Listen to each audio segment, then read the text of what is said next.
Jumpa lagi bersama saya Coach Hendra Hilman. Senang sekali hari ini saya bisa menjumpai Anda di video saya di YouTube channel saya. Bagi Anda yang baru pertama kali nonton channel saya, silakan Anda bisa nonton dulu, lalu jangan lupa komen di bawah, dan Anda bisa subscribe dan share ke teman-teman Anda. Supaya apa? Supaya Anda juga bisa membantu mereka, dan sharing is caring. Ya, oke. Hari ini saya akan membahas satu topik yang judulnya adalah bagaimana Anda bisa meningkatkan strategi bisnis Anda supaya customer Anda semakin banyak mencari produk Anda, dan produk Anda dan bisnis Anda semakin dicari customer. Anda mau nggak bisnis Anda semakin dicari customer? Nah, ya. Nah, cuma begini, banyak sekali pertanyaan-pertanyaan yang masuk ke dalam comments dan juga inbox dan juga DM ke saya di Instagram, ya, bahwa bilang gini, Coach, saya juga pengennya customer tuh cari saya. Saya juga pengennya supaya customer itu benar-benar melihat brand saya, produk saya, dan tidak memilih orang lain. Maunya begitu, ya. Dan artinya saya tidak perang harga lah gitu dengan kompetitor. Maunya seperti itu. Nah, ini banyak sekali yang terjadi. Jadi banyak pebisnis yang punya brand, punya produk dan sebagainya. Sekarang kan banyak banget pebisnis, ya. Banyak banget pebisnis yang mulai startup bisnis baru dengan bisnis produk yang macam-macam. Ada produk makanan, ada fashion, ada service, macam-macam. Ya, online learning, ya banyak deh. Ada yang jadi dropshipper, ya, ada yang mereka punya bisnis sendiri mulai dengan brand sendiri, banyak deh, ya. Nah, cuman pasti pada titik tertentu harus perang-perang harga. Nah, saya mau kasih tahu kepada Anda adalah gini, namanya perang harga itu sebuah hal yang sangat wajar sekali, yang memang harus kita terima sebagai seorang pemilik bisnis, karena namanya perang harga itulah bagian dari bagaimana kita bersaing dengan kompetitor. Ya kan, kita punya bisnis pastinya ada kompetitor lah, nggak mungkin bisnis yang nggak ada kompetitor, jarang lah gitu ya. Hampir semua produk, hampir semua bisnis pastinya banyak kompetitor. Nah, pasti customer itu kenapa mereka bisa perang, atau kenapa kita bisa perang harga? Karena customer itu selalu akan melihat mana produk yang memberikan value paling besar atau benefit paling besar dengan harga yang menurut mereka paling murah. Menurut mereka belum tentu paling murah, tapi menurut mereka paling murah. Karena apa? Karena mereka membandingkan benefit, ya, atau value yang mereka dapatkan dengan harga yang harus dibayar, gitu ya. Nah, kalau kita lihat kenapa juga ada customer yang bayar produk tersebut dengan harga yang mahal. Nah, akan saya jabarkan di sini bagaimana Anda memiliki bisnis atau produk, ya, sehingga Anda bisa keluar dari perang harga, ya, dan customer tetap memilih produk Anda. Nah, memang topik ini pernah saya bahas di beberapa topik video-video saya sebelumnya, tapi kali ini mungkin saya akan lebih tajam lagi, ya, lebih dalam lagi supaya Anda benar-benar bisa mengerti sekali tentang ini. Karena kalau Anda mengerti ini, wah, brand Anda, produk Anda akan semakin dicari customer. Anda mau? Nah, jangan lupa subscribe dan juga share ke teman-teman Anda yang mungkin bisa membutuhkan ini dan menjadi masukan buat mereka juga, ya. Oke. Nah, tips yang pertama adalah begini. Tips yang pertama buat saya adalah begini. Sebelum tips pertama, saya kasih kata-kata buat Anda. Kata-katanya begini, never lower your price. Sekali lagi, never lower your price. Jadi jangan pernah menurunkan harga. Jangan pernah menurunkan harga. Loh, berarti artinya gimana, Coach? Nggak boleh diskon? Bukan nggak boleh diskon. Diskon itu boleh, ya, diskon itu boleh. Tetapi jangan sampai Anda harganya terlalu diturunkan sehingga kualitasnya, ya, yang sebenarnya kualitasnya harusnya bagus, jadi terlalu persepsi dan terlalu rendah persepsinya. Jadi Anda sebenarnya seperti menurunkan kualitas. Jangan. Karena apa? Karena your quality product itu adalah satu core, sesuatu yang benar-benar unik, yang benar-benar bagus buat Anda dan produk Anda. Dan kenapa customer harus pilih produk Anda? Karena Anda punya kualitas yang bagus. Tapi kalau Anda turunkan harganya, berarti Anda seperti menurunkan kualitasnya. Ya, Anda boleh diskon untuk beberapa waktu tertentu, misalnya untuk bisa mengejar penjualan supaya customer datang lebih banyak, boleh. Tapi tidak setiap kali Anda diskon, tidak setiap kali Anda turunkan harga. Jadi never lower your price, ya, itu. Nah, oke. Saya akan lanjutkan. Nah, tips yang pertama adalah begini, supaya Anda bisa keluar dari perang harga dan memiliki brand yang kuat, ya. Satu, Anda harus memiliki brand value yang kuat untuk produk Anda. Sekali lagi, Anda harus memiliki brand value yang kuat untuk produk Anda. Contohnya gimana? Contohnya, kalau kita pria itu senang jam tangan, ya, senang jam tangan. Saya juga senang jam tangan. Setiap kita pasti memilih jam tangan yang betul-betul sesuai dengan personality kita, dengan lifestyle kita, dengan gaya kita. Seperti itu kan? Nah, ada beberapa jam tangan yang harganya betul-betul mahal. Seperti contohnya Rolex atau Richard Mille, ya. Dan Philippe Patek misalnya begitu. Itu mahal sekali harganya, luar biasa mahal. Nah, dia tidak jual jam tangan, tidak hanya jual jam tangan, tidak hanya jual produk, tapi dia jual value. Contohnya kalau Rolex, there is an achievement in every Rolex gitu ya. Jadi ada suatu pencapaian di setiap Rolex. Jadi orang tidak membeli hanya produk. Ya kalau kita orang hanya beli hanya produk, berarti orang hanya beli jam. Sebenarnya kalau fungsi jam itu cuma ya apa menentukan waktu gitu kan. Padahal sebetulnya orang kalau mau beli cuman fungsional produk, jam-jam yang sekarang harganya, saya tidak merendahkan beberapa jam yang harganya murah, tapi intinya adalah saya hanya sharing kepada Anda bahwa kalau kita hanya membeli fungsional produknya, berarti kita bisa beli harga jam yang mungkin ya menurut kita oke. Misalnya berapa? 1 juta atau 500.000 dan sebagainya gitu kan, karena cukup buat kita. Tetapi ada beberapa jam tertentu yang menjualnya value. There is an achievement in every Rolex. Ada satu pencapaian. Jadi kalau kamu ingin mencapai sesuatu atau kamu merasa sudah mencapai sesuatu, nah rewardnya adalah harusnya beli Rolex misalnya seperti itu. Itu contoh aja. Dan harganya luar biasa. Dan customer cari, ya, dan macam-macam. Nah itu kalau kita bicara jam. Kalau fashion gimana? Fashion juga sama. Kita jual fashion banyak. Ada yang jual warna, ada mode, ada yang style dan sebagainya. Nah itu kan banyak sekali variasinya. Dan kalau customer tidak tahu value dari produk yang Anda angkat, bisa jadi mereka akan lihat brand-brand lain, produk lain, dan mereka akan banding harga. Jadi Anda akan kejebak perang harga. Berarti kalau fashion gimana? Contohnya fashion, salah satu klien saya, kita fokusnya bukan hanya produk. Produk harus bagus, jelas. Produk, kualitas, itu bahan segala macam harus bagus. Ya, angkat di value. Value-nya apa? Simplicity. Simplicity is the key to happiness. Nah, dia bilang begitu.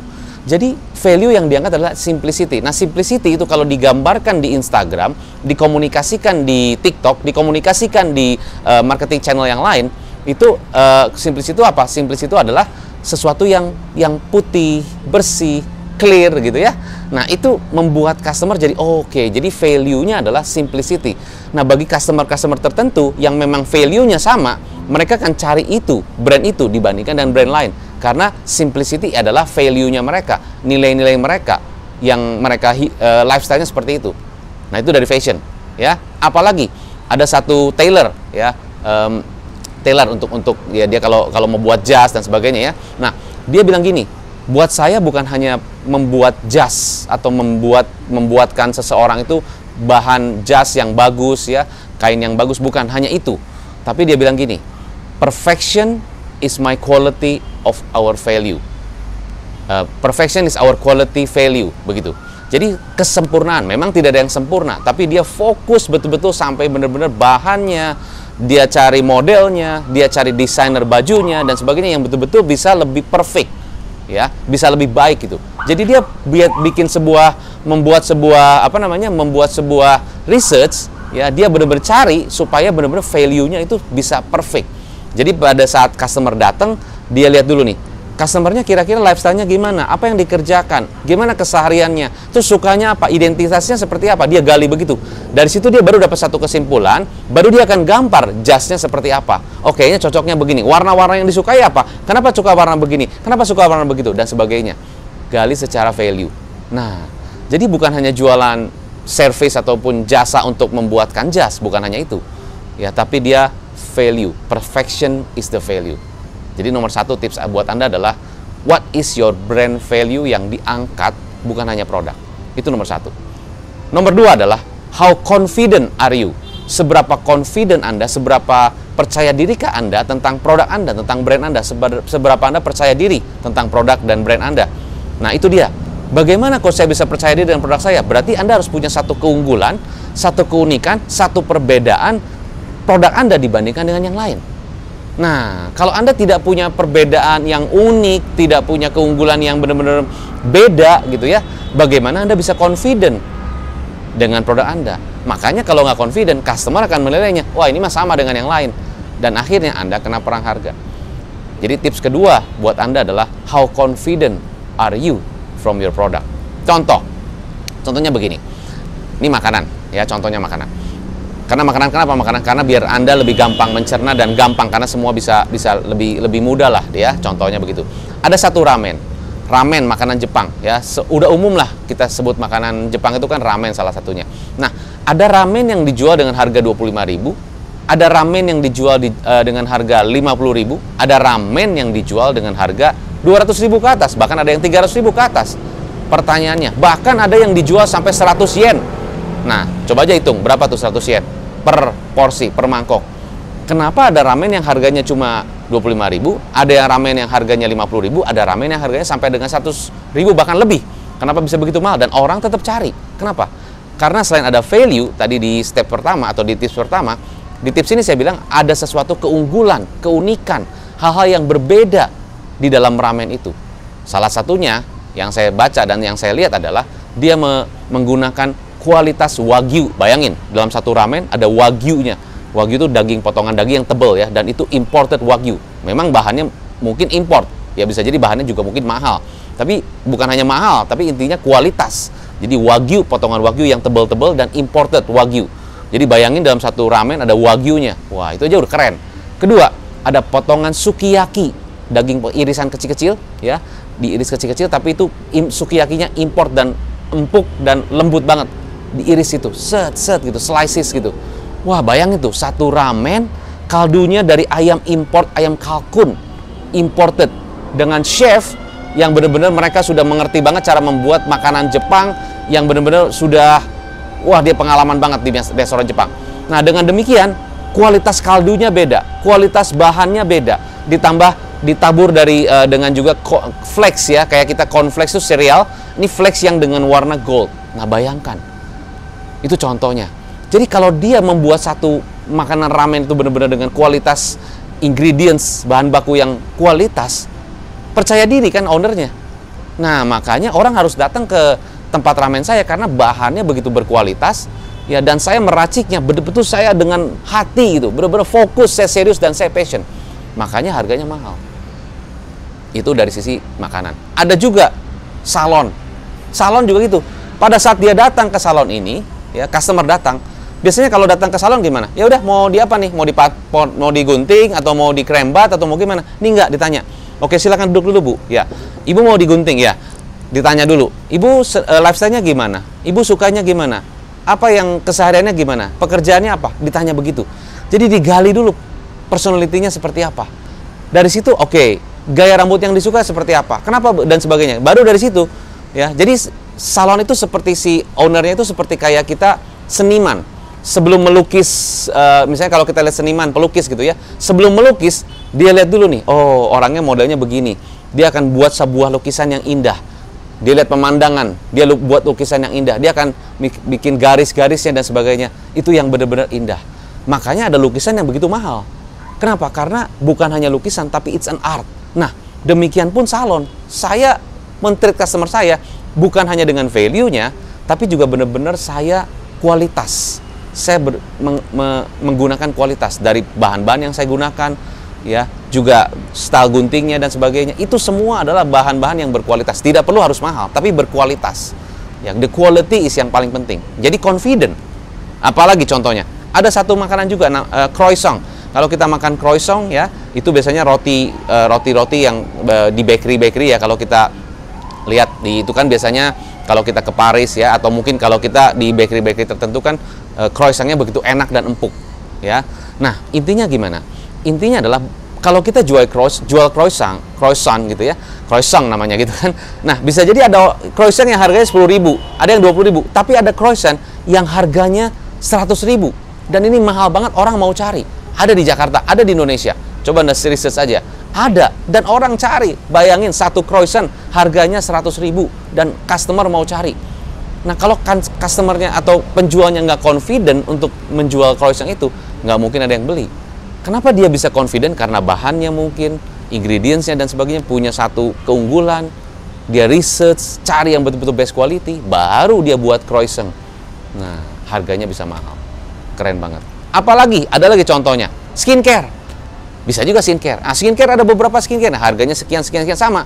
Tapi ada beberapa skincare tertentu, mungkin ada satu skincare tertentu, dia cari teknologinya yang benar-benar kualitas, dia cari bahannya, dia benar-benar cari ingredientsnya, segala macamnya, raw materialsnya. Misalnya cari satu tumbuhan yang betul-betul punya esensi, yang dimana dia bisa lebih immortal mungkin, maka begitu dia esensinya masuk ke dalam satu cairan itu dicampur dan semuanya diracik, sehingga benar-benar begitu dioleskan ke kulit, ini bisa anti-agingnya bisa lebih tahan lama dan sebagainya. Saya nggak tahu, saya bukan ahli di situ, tapi intinya ada produk skincare yang seperti itu researchnya, makanya harganya mahal. Nah itu nomor 2, how confident are you about your product. Nomor 3 begini. Pertanyaannya, Coach, apakah saya harus benar-benar populer dulu, harus beken dulu, baru produk saya bisa dikenal? No, belum tentu. Kalau Anda punya brand value, kalau Anda confident dengan produk Anda, tips nomor 3, nggak harus beken dulu, nggak harus terkenal dulu. Anda fokuskan dulu pada kualitas, Anda fokuskan dulu kepada value, ya. Akhirnya customer lah yang akan datang ke bisnis Anda. Biarlah customer, biarlah market yang akan menyesuaikan budget mereka untuk membeli produk Anda. Jadi kita nggak usah harus terlalu, bukannya artinya Anda nggak boleh beriklan, bukan begitu. Ya, Anda harus lihatnya konteks nih. Beriklan itu penting, ya. Communication marketing penting. Supaya apa? Supaya customer lebih banyak tahu tentang produk Anda. Ya, tapi di samping itu, ya, walaupun Anda tidak terlalu gencar marketing atau tidak terlalu gencar beriklan, tapi kalau Anda punya brand value yang bagus, punya satu keunggulan yang bagus, customer akan cari produk Anda. Mereka akan cari produk Anda, kemanapun mereka akan cari. Ya. Bahkan sampai ke ujung dunia mereka kejar untuk dapetin produk Anda. Banyak tuh produk-produk di negara-negara lain dan sebagainya. Di Indonesia juga banyak orang-orang Eropa datang ke Indonesia untuk cari produk itu. Ada. Ya, karena punya satu brand value, karena punya satu keunggulan. Jadi nggak harus beken dulu. Ya, banyak di Indonesia seperti itu. Bahkan tempatnya masuk ke gang, masuk ke jalan-jalan kecil, orang cari. Kenapa? Karena saking enaknya, karena saking punya value dan sebagainya. Orang cari ke sana. Alright? So, ini berlaku untuk bisnis Anda apapun, bisa di produk atau bisa di service. Ya, sekali lagi kesimpulan buat Anda. 1, kalau Anda ingin punya produk dan brand yang dicari customer dan Anda tidak perang-perang harga, 1, Anda harus kuasai brand value. Jangan hanya jual produk, tapi jualah value. Ingat contoh saya, ulangi lagi video ini ya supaya Anda lebih jelas. Kedua, how confident, seberapa Anda percaya diri tentang produk Anda dan service Anda. Kenapa bisa Anda percaya diri? Karena Anda punya kualitas, Anda punya sesuatu keunggulan, keunikan, perbedaan dibandingkan dengan yang lain. Ketiga, nggak harus beken dulu. Ya, marketing seperti biasa, umum-umum aja yang dilakukan. Tapi kalau Anda punya brand, Anda punya value, Anda punya keunikan, Anda punya differentiator atau perbedaan, customer yang akan cari. Bahkan customer yang akan menyesuaikan budget mereka untuk beli produk Anda. Jadi nggak perlu banting-banting harga. Never lower the price. Oke. So, saya Coach Hendra Hilman, semoga bisa bermanfaat buat Anda.